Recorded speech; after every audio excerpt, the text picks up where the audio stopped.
We've seen a lot of really incredible stories being told in games. When you look at what they're doing with representing characters and doing performance capture in The Last of Us, you know, it allows them to present that story in a way that you never could have before. Riley, you're such a sap. Bet you started it.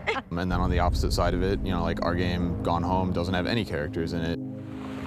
Our mission was to explore how to make the experience of discovering the story in that game be all about just you and an environment and interacting with it, investigating it.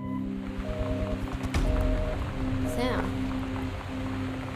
Hello. Story has always been an important part of the experience, and as games become more elaborate and we start going after more and more interesting and perhaps tougher subjects, then it's natural to start relying on story more and to start finding new ways to express story through games. What do you need? Recruits, liberated slaves.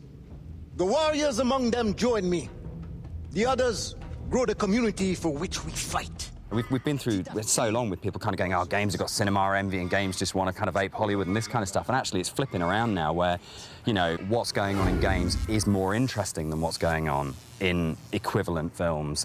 I've begun my ascent on the windless slope of the western side. The setting sun was an inflamed eye squeezing shut against the light shone in by the doctors.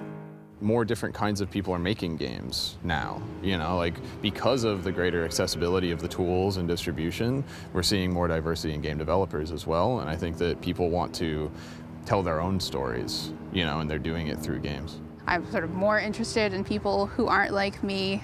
I know me, I know my family, I know the people who look just like us. What I want to find out about is, you know, the rest of humanity.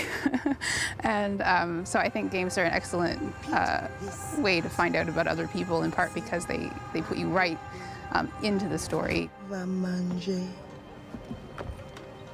Silly pas dodo, crabla va manger.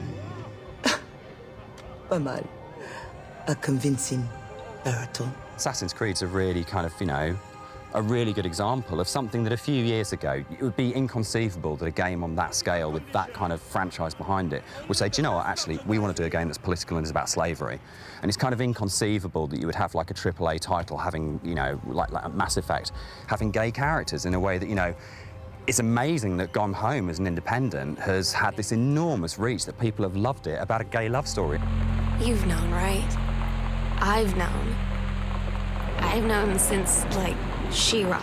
We're seeing more investigations into how can we tell different kinds of stories? How can we get away from established genres and still make games interesting that don't do stuff that we've played before?